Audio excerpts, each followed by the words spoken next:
Hi, welcome to the physics side. This is Neha Dashora.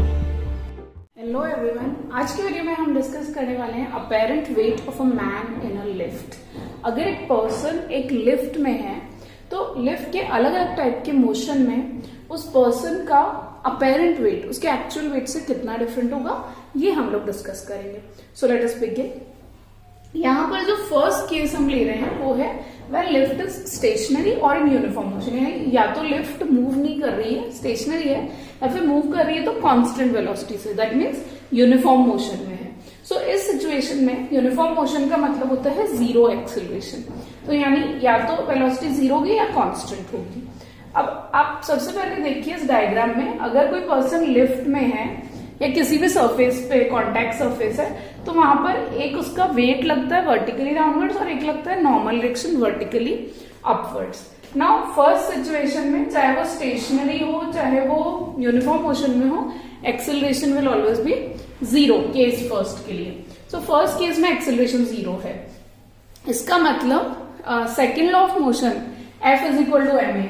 So net force इस पे लग रहा है n माइनस एम जी, क्योंकि अपोजिट इसलिए हमने सब्ट्रैक्ट किया n minus m g and is equal to m a. But क्योंकि इस सिचुएशन में a जीरो है तो n minus m g zero हो जाएगा। इसका मतलब n is equal to m g. अभी n तो अपेरेंट वेट है और mg पर्सन का एक्चुअल वेट है। सो इस सिचुएशन में अपेरेंट वेट और एक्चुअल वेट बराबर होंगे जब लिफ्ट यूनिफॉर्म मोशन में है या फिर स्टेशनरी है। सेकेंड केस लेते हैं। सेकेंड केस में लिफ्ट इज एक्सेलरेटिंग अपवर्ड्स। अब चाहे लिफ्ट अपवर्ड एक्सेलरेट करिए लेकिन n और mg तो अभी भी प्रेजेंट रहेंगे। n नॉर्मल रिएक्शन फोर्स, जहां भी कॉन्टैक्ट सरफेस होती है वहां वेट के अगेंस्ट नॉर्मल रिएक्शन वर्क करता ही है, ठीक है, और वो हमेशा कॉन्टैक्ट सरफेस के परपेंडिकुलर होता है नॉर्मल रिएक्शन।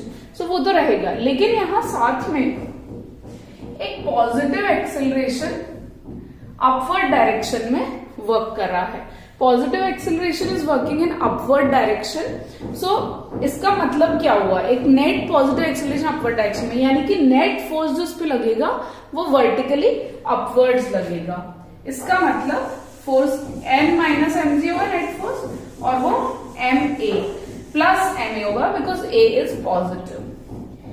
सो इससे हम n निकालने जाएंगे, n आ जाएगा m into g plus a, ठीक है। सो ये अपेरेंट वेट है n। Apparent weight m g plus a होता और एक्चुअल वेट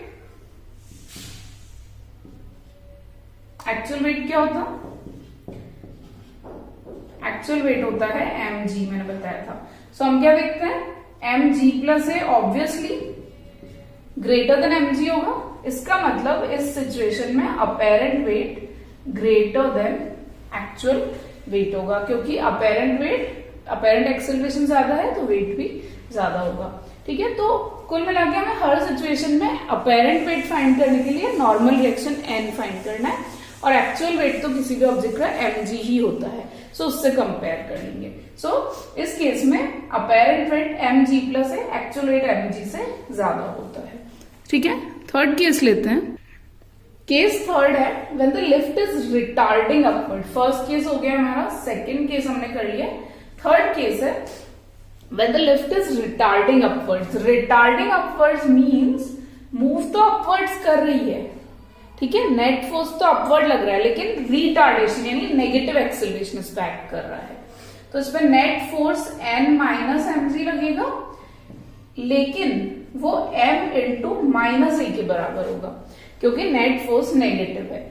फोर्स की डायरेक्शन अपवर्ड है, इसलिए मैंने अपवर्ड माइनस डाउनवर्ड वाला फोर्स किया है नेट फोर्स निकालने के लिए, लेकिन एक्सेलरेशन नेगेटिव है, सो रिटार्डेशन हो रहा है। इसका मतलब n minus m g is equal to minus m a हो जाता है। एम जी दूसरी साइड भेज देंगे तो हमें मिलता है n is equal to m g minus a, ठीक है।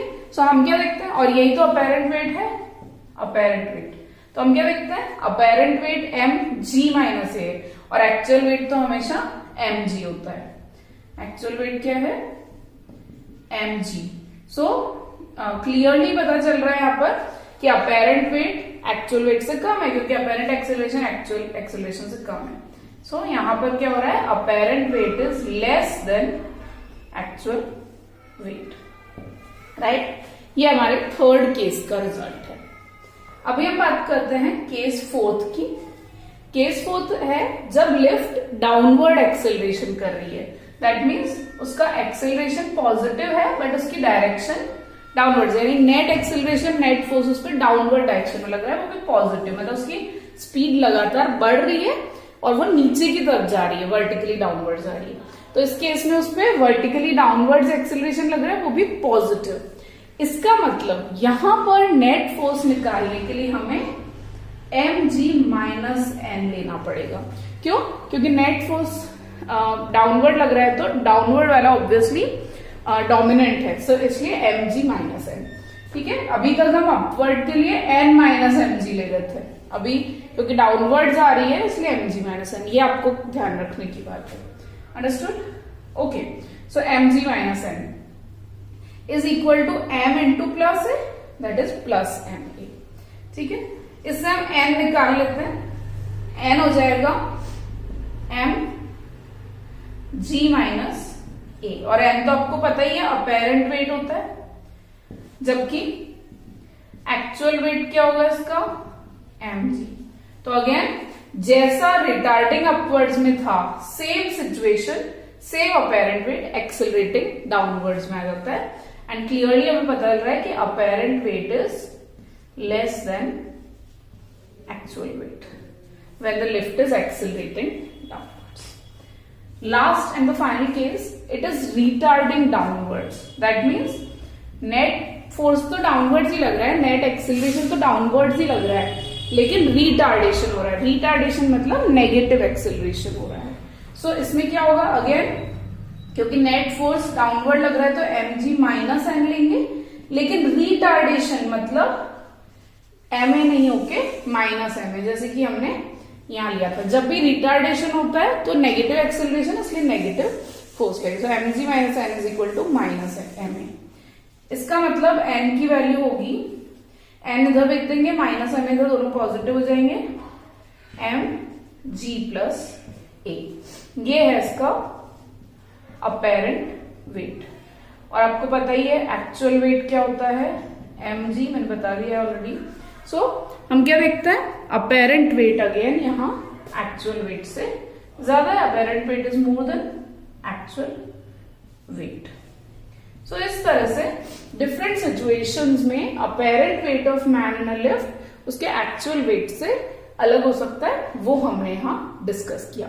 नेक्स्ट वीडियो में हम कुछ स्पेशल केस, कुछ 2 स्पेशल केसेस पढ़ेंगे मैन इन अ लिफ्ट वाली सिचुएशन के। That's all for today, thank you. Thank you for watching. Please don't forget to subscribe.